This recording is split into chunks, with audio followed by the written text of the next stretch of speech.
అందరూ దయచేసి కూర్చుంటే తప్ప కనిపి ఎనకుడు వాళ్ళని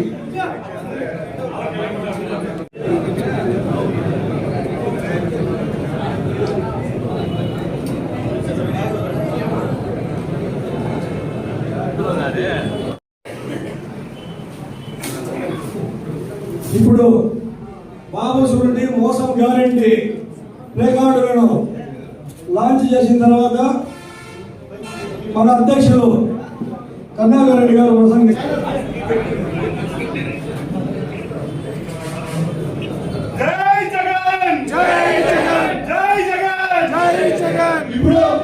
ఇప్పుడు అందరూ ఫోన్లు తీసుకొని ఒక్కసారి దాన్ని స్కాన్ చేయండి మీ ఫోన్ ద్వారా.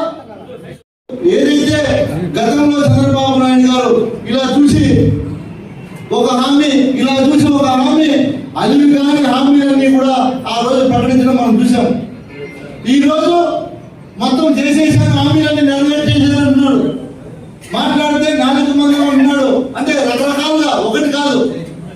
వాళ్ళకి ఇప్పుడు ఒక 4-5 మీడియాలు ఉన్నాయి. వాళ్ళు ఏం చేసినా కూడా దాన్ని తప్పును నిజంగా సృష్టించడానికి ప్రయత్నిస్తున్నారు. కానీ ప్రజలన్నీ కూడా గమనిస్తున్నారు.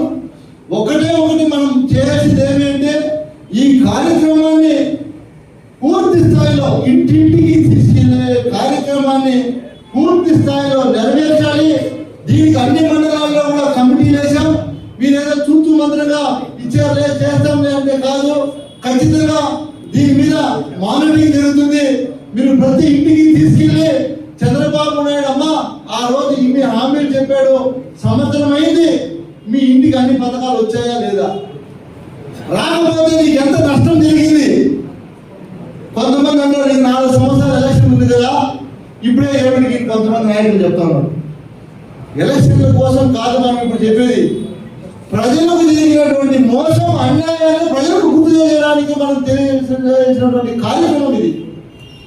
ఎన్నికలు ఇప్పుడు లేవు. ఎందుకంటే చాలా మంది ముఖ్య నాయకులు నాతో ఫోన్లో మాట్లాడేటువంటి మాటలు కానీ నేరుగా మాట్లాడేటువంటి మాటలు ఏమంటే అలా ఎలక్షన్ ఇప్పుడు లేవు కదా, ఎందుకు ఇప్పుడు పోయి తిరిగేది ఇంటింటికి. మనం ఇంటింటికి ఎలక్షన్ కోసం పోవట్లేదు. ఆ ఇంట్లో ఉన్నటువంటి వ్యక్తికి జరిగినటువంటి నష్టాన్ని మనం గుర్తు చేయడానికి ప్రతి ఇంటికి వెళ్ళాలి. ఇది మన నాయకుడు ఆదేశాలు, ఆయన సూచనల మేరకు మనం అందరం కూడా కష్టపడి బాధ్యత తీసుకోవాల్సినటువంటి బాధ్యత మన మీద ఉంది. కాబట్టి మీకు అందరికీ కూడా ఒకటే తెలియజేస్తున్నా, ఏదైతే ఆ రోజు బాబు షూరిటీ భవిష్యత్తుకు గ్యారెంటీ అని చెప్పాడో దాన్ని ప్రజల్లోకి తీసుకెళ్ళాలి. ఇప్పుడు మనం అమ్మ ఆ రోజు చంద్రబాబు నాయుడు చెప్పింది బాబు షూరిటీ భవిష్యత్తుకు గ్యారెంటీ అన్నాడు. కానీ బాబు షూరిటీ మోసానికి గ్యారెంటీ అయింది. ఈ రోజు అయిందా లేదా? ఇలాంటి మాయ మాటలు చెప్తే ప్రజలు నమ్మారు, మోసపోయారు. కాబట్టి వాటిని మనం గుర్తు చేస్తూ ఎన్ని పథకాలు అయితే ఇస్తామన్నాడో వాటినన్నింటినీ కూడా ఇంతవరకు ఇవ్వలేదు. కాబట్టి ప్రతి మనిషి, ప్రతి మహిళ, ప్రతి అక్కచెల్లెమ్మ, ప్రతి రైతు, ప్రతి విద్యార్థి సోమచంద్రారెడ్డి చెప్పినట్టు మనం అధికారంలో ఉన్నప్పుడు ఉపాధ్యాయులు కూడా మన మీద చాలా బాధపడ్డారు. చంద్రబాబు నాయుడు వస్తే అధికారంలోకి ఏమో చేస్తారని. పాపం చాలా మంది ఉపాధ్యాయులు నాతో కలిసి ఏమంటారంటే, అయ్యా జగన్మోహన్ రెడ్డి ఎంతో మేలు, మాకు ఇప్పుడు 7 చెరువు నీళ్లు తగ్గిస్తున్నారని ఉపాధ్యాయులు చెప్తున్నారు. ఎప్పుడు కూడా నిజం చెప్పి ఉన్నది ఉన్నట్టు చెప్పి మేము ఇది చేయగలుగుతామని చెప్పినటువంటి ఘనత చరిత్ర హిస్టరీలో ఎవరైనా ఉన్నారు ఈ భారతదేశంలో అంటే అది ఏకైక ఒక వ్యక్తి జగన్మోహన్ రెడ్డి గారు గుర్తుపెట్టుకోండి. ఎందుకంటే అందరూ కూడా ఎన్నికలు జరిగిపోతే సార్ అని అబద్ధాలు ఎంతో మంది చెప్తారు. కానీ మన నాయకుడు మనకు అందరికీ కూడా ఒకటే చెప్పాడు, రాజకీయాల్లో విలువలు విశ్వనీయత ఉండాలి. మనం చెప్పే మాట మనం కట్టుబడి ఉన్నంత వరకే మన రాజకీయాల్లో మనకు గౌరవం ఉంటుంది. కాబట్టి మనం ఎక్కడ అబద్ధాలు చెప్పకూడదు అని మనకు ఆనాటి నుండి సూచించినటువంటి విధంగానే మనం నడుచుకుంటూ వెళ్ళాం. ఈ రోజు ఆంధ్ర రాష్ట్రంలో ఎన్ని అరాచకాలు జరుగుతున్నాయి ప్రతి ఒక్కరికి కూడా తెలుసు. కనీసం పోలీస్ వ్యవస్థ పట్టించుకునే పాపాలు పోలేదు. అదేవిధంగా ఏ శాఖ తీసుకున్నా అందరూ కూడా ఏదైనా మాట్లాడితే పసుపు చొక్కా వేసుకొని వచ్చి చెప్తే పనిచేసే పరిస్థితి ఉంది. కానీ ఎక్కడా కానీ సామాన్య ప్రజలకైతే ఏ ఒక చిన్న పని చేసుకోవాలన్నా కూడా సచివాలయం పోవాలంటే కూడా ఆ సచివాలయంలో ఉండే వ్యవస్థ కూడా ఏం చెప్తున్నారంటే పోయి తెలుగుదేశం నాయకుడిని అడుగు ఆయన చెప్తే చేస్తామనే పరిస్థితి ఉంది. గతంలో మేము శాసనసభ్యులుగా ఉన్నప్పుడు మీరు అందరూ తెలుసు, చాలా మంది మా నాయకులు అన్న వాళ్ళు తెలుగుదేశం వాళ్ళు చేయొద్దంటే కూడా మన నాయకుడు జగన్మోహన్ రెడ్డి గారు ఇది చాలా ముఖ్యమైన విషయం, మీరు అందరూ కూడా వినాలి. మన నాయకుడికి చంద్రబాబు నాయుడు తేడా, మన నాయకుడు ముఖ్యమంత్రి అయిన తర్వాత నాకు ఓటు వేయని వారికి కూడా అర్హత ఉంటే వాళ్ళకు ఖచ్చితంగా అన్ని కూడా అందించాలి అని చెప్పినటువంటి ఘనత మన నాయకుడు జగన్మోహన్ రెడ్డి గారు. వచ్చిన తర్వాత ఒక ముఖ్యమంత్రి స్థాయిలో ఉండి ఆయన మాట్లాడాల్సినటువంటి మాటలు కాదని మా పార్టీకి ఓటు వేసిన వాళ్ళకి మేము ప్రియారిటీ ఇస్తాం, మా పార్టీ ఓట్లు వేసిన వాళ్ళకి మేము పని చేస్తాం, వేరే పార్టీకి ఓట్లు వేసిన వాళ్ళకి ఎందుకు మేము పని చేయాలని మాట్లాడటం ఎంత విడ్డూరంగా ఒక ముఖ్యమంత్రి స్థాయిలో ఉన్నటువంటి వ్యక్తి ఇలా మాట్లాడటం కరెక్ట్ కాదని ప్రజలందరూ కూడా గమనిస్తున్నారు. కాకపోతే ప్రజల చేతిలో ఇప్పుడు ఏమి చేయడానికి లేదు కాబట్టి వేచి చూస్తున్నారు అనేది నా ఆలోచన. ఎందుకంటే ఇప్పుడు ఏం ఎన్నికలు రావు, ఎన్నికల కోసం ప్రజలు చూస్తూ ఉన్నారు. ఎన్నికలు రావాలంటే కేంద్రంలో మొన్నటి కొన్న ప్రహ్లాద్ జోషి గారు కేంద్ర మంత్రి ఏదో 2027లోనే ఎన్నికలు వస్తాయి, జమిలీ ఎన్నికలు అంటున్నారు. చెప్పలేదు, వస్తే చంద్రబాబు నాయుడు గారు ఓటేసినటువంటి వ్యక్తులకే పని చేస్తున్నాడు కాబట్టి మిగిలినటువంటి వ్యక్తులు ఏం చేయాలో చేసి చూపిస్తారని చంద్రబాబు నాయుడు గారికి తెలియజేస్తా ఉన్నా. మరీ ముఖ్యంగా వైఎస్ఆర్ కుటుంబ సభ్యులందరికీ మళ్ళీ తెలియజేస్తా ఉన్నా, ఈ కార్యక్రమాన్ని ఘోరంత నిర్లక్ష్యం చేసినా ఒప్పుకోను. ఖచ్చితంగా ఉన్నటువంటి 90 పంచాయతీలో 26 వార్డులలో పూర్తి స్థాయిలో ఇంటింటికి ఈ ప్రచారం జరగాలి. ఆ బాధ్యత మీరు తీసుకోవాలని మరొకసారి మీ అందరికీ తెలియజేస్తూ ఈ అవకాశం. సరిగ్గా వారం రోజుల క్రితం మన ప్రియతమ నాయకులైన జగన్మోహన్ రెడ్డి గారు రాష్ట్రంలో ఉన్న 175 నియోజకవర్గాల సమన్వయకర్తలతోటి, ఎంపీలు, రీజనల్ కోఆర్డినేటర్లు, జిల్లా అధ్యక్షులు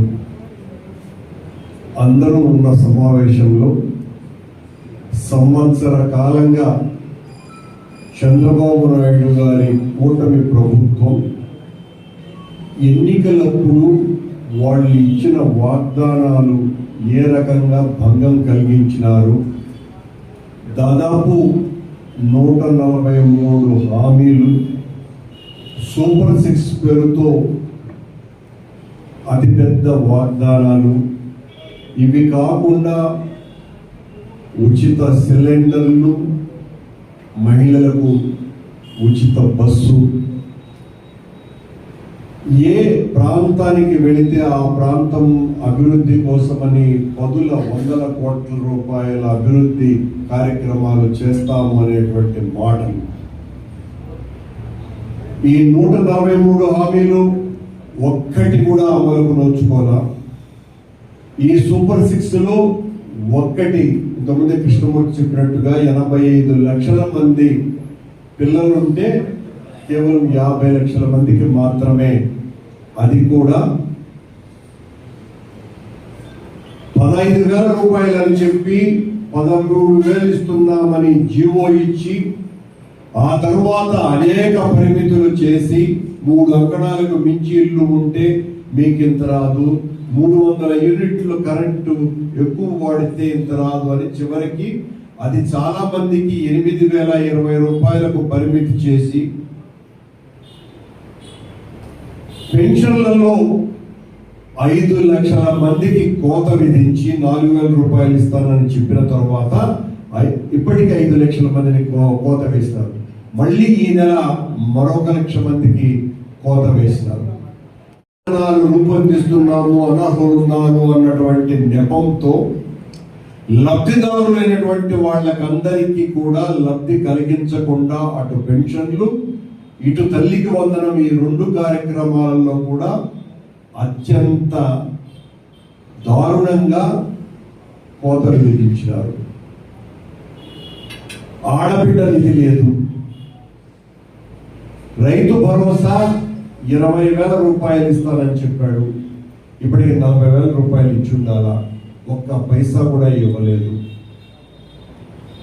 యువతకు ఉపాధి దొరికేంత వరకు 3,000 రూపాయల వృత్తి ఇస్తానన్నాడు, ఒక్క రూపాయి ఇవ్వలేదు. ఆరోగ్యశ్రీ పూర్తిగా సర్వనాశనం చేశాడు. 25 లక్షల రూపాయల పరిమితి విధించి అందరికీ పేదవాళ్ళైన ప్రతి ఒక్కరికి కూడా ఉచితంగా వైద్యం కల్పిస్తాము అన్నటువంటి ఆ పెద్ద మనిషి ఈ రోజున ఆరోగ్యశ్రీ బకాయిలే కొన్ని వేల కోట్ల రూపాయలుగా మార్చేసినాడు. ఫీజు రీఎంబర్స్మెంట్ పథకాన్ని పూర్తిగా సర్వభ్రష్టత్వం చెందించినాడు. ఇలా చెప్పుకుపోతే ఒకటి కాదు, రెండు కాదు, మొత్తం అన్ని హామీలు మీ జగన్మోహన్ రెడ్డి ఇప్పుడు ఇస్తున్నటువంటి హామీ పథకాలను దేన్ని రద్దు చేయను, అంతకంటే చాలా బలంగా ఆ సంక్షేమ కార్యక్రమాల్ని తీసుకువెళ్తాను, మరో 2.5 లక్షల కోట్ల రూపాయలు అదనంగా నేను సహాయం చేస్తాను అని ఈ చెబుతూనే ఆయన పవన్ కళ్యాణ్లు ఇద్దరు కలిసి ప్రతి పేదవాడికి ఒక బాండ్ రాయించినారు. ఫోన్ల ద్వారా ఓటీపీతో నంబర్ ఇచ్చి ఆ ఓటీపీ నొక్కిన తర్వాత అదిగో మీకు అంటే మీ ఇంట్లో 4 పిల్లలు ఉంటే 4కి 15,000 వస్తాయి, మీ ఇంట్లో నిరుద్యోగ భృతి ఇంత వస్తుంది, మీ ఇంట్లో మరొక పథకం ఇంత వస్తుంది, ఆడబిడ్డకు నిధి ఎంత వస్తుంది అని చెప్పి స్వహస్తాలతో ప్రతిజ్ఞ చేస్తున్నాం, ప్రమాణం చేస్తున్నామని దాదాపు 2 కోట్ల మందికి ఈ బాండ్లను అందించినారు ఫోన్ల ద్వారానే. ఆ బాండ్లు ఏమయ్యాయో, ఆ హామీలు ఏమయ్యాయో, ఇంత మంచి మోసం చేసి జగన్మోహన్ రెడ్డి ఇచ్చేదేంటి, నేను ఇంతకంటే చాలా రెట్లు ఎక్కువ ఇస్తానని చెప్పిన పెద్ద మనుషులు అధికారంలోకి వచ్చిన తర్వాత ఇప్పటికీ వాళ్ళు చెప్పినటువంటి పథకాల ద్వారా మాత్రమే, అది కూడా సిలిండర్లు బస్సు 2 కాకుండా 75,000 కోట్ల రూపాయలు సహాయం చేయాల్సినటువంటి చంద్రబాబు నాయుడు గారు కేవలం 7,000 కోట్ల రూపాయలు మాత్రమే ఈ సంవత్సర కాలంలో లబ్ధిదారులకు అందించారు. అంటే దాదాపు 68,000 కోట్ల రూపాయలు ఆయన చెప్పినటువంటి మాటల ప్రకారమే బకాయి పడ్డారు. ఈ బకాయి మోసాన్ని మనం ప్రజల్లోకి తీసుకెళ్ళాలి.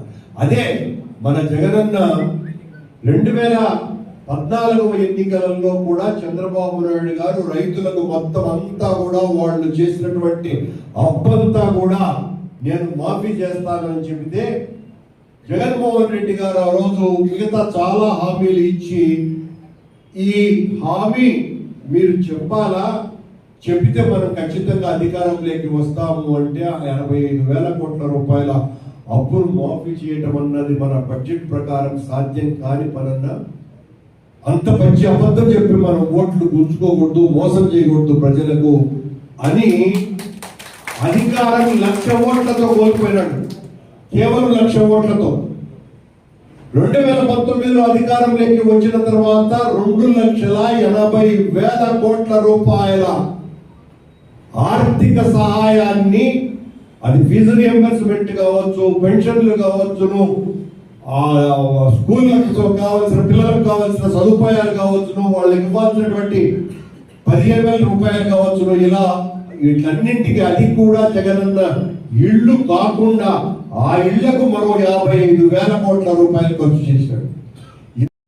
జగనన్న మళ్ళీ అధికారంలోకి రాకుండా చేయటం కోసమని చంద్రబాబు నాయుడు నీకంటే మేము ఇంకా ఇంత ఇస్తాము అని చెబితే మన నాయకుడు ఆ రోజు చెప్పాడు, ఎలా సాధ్యమవుతుంది చంద్రబాబు నాయుడు గారు మీరు చెప్తున్నారు ఈ అబద్ధాలు?